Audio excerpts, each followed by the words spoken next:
Third June আমরা বেরিয়ে পড়েছিলাম দীঘার উদ্দেশ্যে।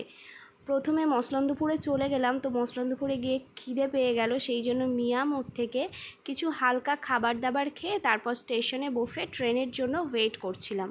ট্রেন আসতে সেদিন প্রচুর লেট হয়েছিল, 8টার ট্রেন প্রায় 8:30টায় ঢুকিয়েছিল, তাই আমাদের অনেকক্ষণ স্টেশনে বসে থাকতে হয়েছিল। আর মসলন্দপুর থেকে এখন যাব দমদম জংশন, ওখান থেকে মেট্রো করে এসপ্ল্যানেড, তারপর এসপ্ল্যানেড থেকে বাস ধরে আমরা দীঘায় যাব। দমদম পৌঁছতে পৌঁছতে আমাদের 9:30 বেজে গেছিলো। তারপর ডিনার করে নিলাম। ডিনারে ছিল ফ্রাইড রাইস আর চিলি চিকেন, আর তারপর সেখান থেকে চলে গেলাম আমরা এসপ্ল্যানেডে, মেট্রো ধরে চলে গেলাম। আর এসপ্ল্যানেডে ছিল আমাদের বাস। তো এই হলো আমাদের বাসের ভেতরটাও তোমাদেরকে দেখাচ্ছি।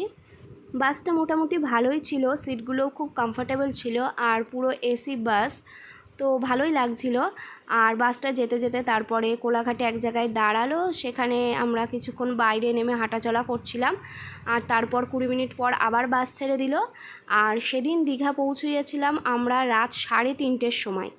দীঘা পৌঁছে আমাদের বেশ খানিকক্ষণ ওয়েট করতে হয়েছিল। তারপর সকালে হোটেল পেলাম, হোটেলের রুমে ঢুকে ফ্রেশ হয়ে তারপর বেরিয়ে পড়েছিলাম ব্রেকফাস্ট করতে।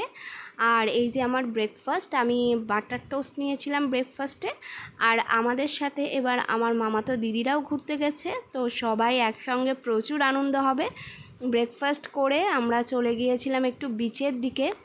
আজকের ব্লগে এই পর্যন্তই। দীঘা গিয়ে আর কী করলাম সেটা তোমাদের সাথে নেক্সট ব্লগে শেয়ার করব।